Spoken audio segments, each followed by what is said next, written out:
Magandang umaga, ako po si Benison Estareja.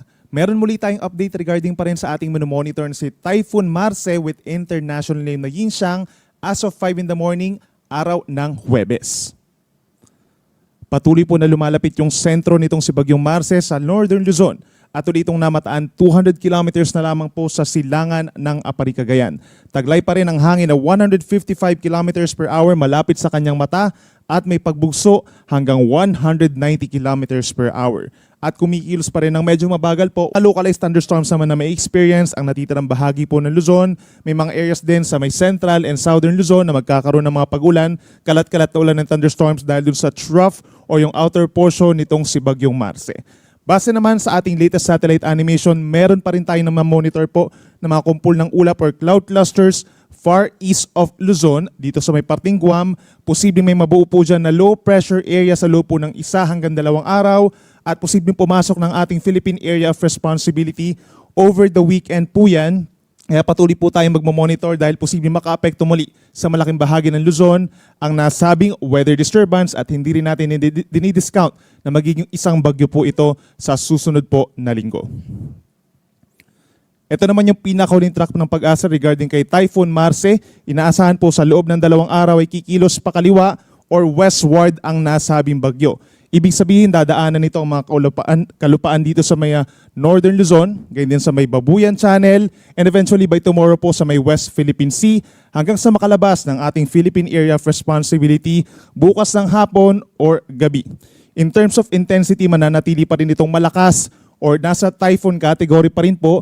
Nasa peak intensity na ito sa ngayon at around 155 kilometers per hour. Bahagyang ihina habang nandito sa may northern tip po ng mainland Luzon, and then eventually po paglabas ng PAR ay masihina pa ito into a severe tropical storm. Then kapansin-pansin din sa ating latest satellite animation, may kalawakan pa rin po ang bagyo. Nasa around 900 to 1,000 kilometers po yung kabuang diametro nito, kaya mahagip pa rin po ang ilang bahagi ng Northern Luzon plus lalawigan po ng Aurora. At yung pinakamalalakas po na hangin na doon pa rin concentrated malapit doon sa kanyang mata. Kaya asahan pa rin po ang masungit na panahon within 24 hours in many areas of Cagayan, Apayao, and Ilocos Norte. Sa ngayon po, nakataas ng Tropical Cyclone Wind Signal number 4 dito po sa northern portion ng mainland Cagayan, kabilang na dyan ang Babuyan Islands at sa northeastern portion of Apayao, particular na sa bayan ng Santa Marcela.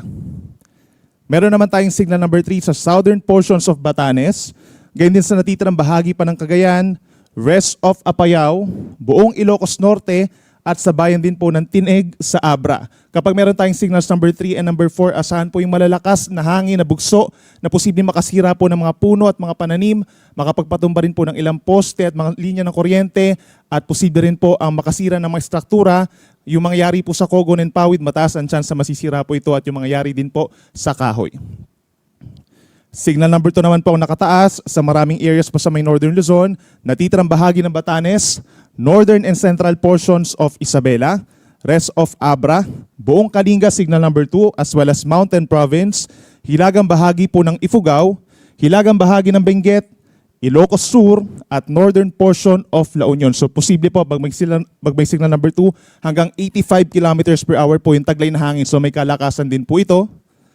Habang signal number 1 naman or hanggang 55 kilometers per hour na taglay na hangin sa rest of La Union, Pangasinan, natitirang bahagi ng Ifugao and Benguet, rest of Isabela, gayon din ng Quirino, Nueva Vizcaya, northern and central portions of Aurora, hanggang dito po sa may Central Luzon, sa may bayan ng Karanglan sa Nueva Ecija, at sa mga bayan ng Santa Cruz and Candelaria sa may Zambales, meron din na pong signal number 1. So automatically po, pag meron tayong signal number 1, suspended ang sea travel for many types of sea vessels, at meron din po mga class suspensions tayong mararanasan kapag may signal number 1.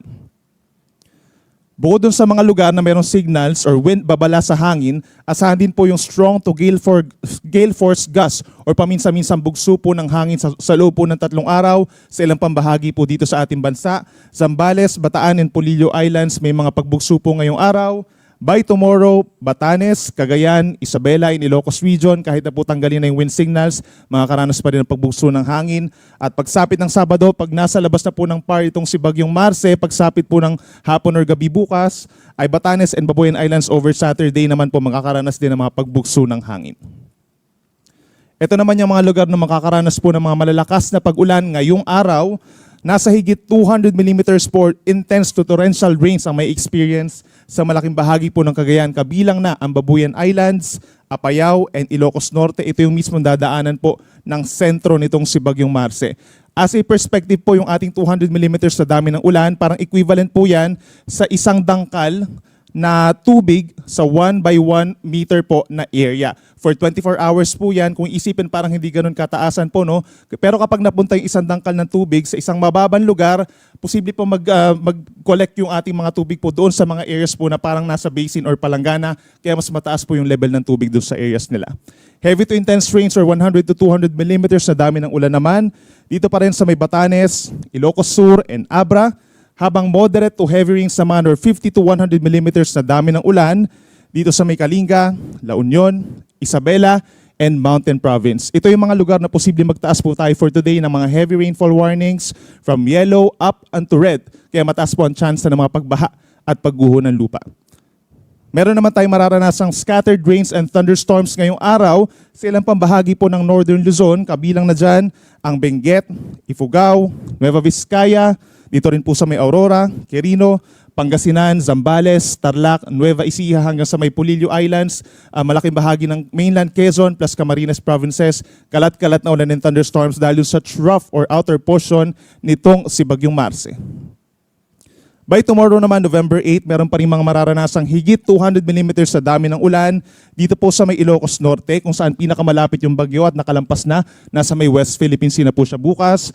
Pagsapit naman sa may iparting Ilocos Sur, Apayao, and Babuyan Islands, 100 to 200 millimeters po yan, or makakaranas pa rin ng heavy to intense na mga pag-ulan, habang moderate to heavy na mga pag-ulan naman ang mararanasan bukas sa mainland Cagayan, lalo na dito sa may northwestern tip ng Cagayan, ganyan din sa Batanes, Kalinga, La Union, Abra, hanggang dito sa may Mountain Province. At asahan pa rin ang natitirang bahagi ng Northern Luzon bukas, meron pa rin kalat-kalat na ulan and thunderstorms. Kaya naman patuloy po na paalala sa ating mga kababayan, mag-ingat po sa mga banta ng baha, lalo na sa mga mabababang lugar at yung malapit po sa ilog, possible na umapaw yung mga kailugan natin dyan at maglagasa po ng tubig at mataas din ang tsansa ng mga pagbaha or pagguho ng lupa sa mga bulubundukin na lugar. Kabilang na po dyan ang Sierra Madre Mountain Ranges, Caraballo Mountains, and Cordillera Administrative Region. Kaya make sure po na coordinated tayo sa ating mga local disaster risk reduction and management offices kung kinakailangan po ng paglikas at lagi makipag-coordinate sa LGUs for possible suspensions of classes and work. Para naman po sa matataas sa alon, asahan pa rin sa pagdaan nitong si Bagyong Marce, meron pa rin aabuting hanggang 11.5 meters na taas ng alon sa malayong parte ng Pampang sa may Batanes, Cagayan, kabilang ang Babuyan Islands at sa mga baybayin din po ng Isabela, Ilocos Norte at Ilocos Sur.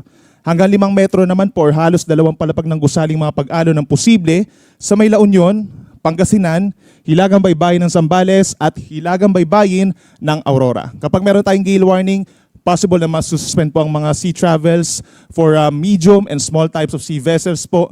At dun sa natitirang baybayin naman ng ating bansa, asahan ng banayad hanggang katamtaman ng mga pag-alon dito sa may Visayas and Mindanao, minsan maalon sa natitirang baybayin po ng Luzon.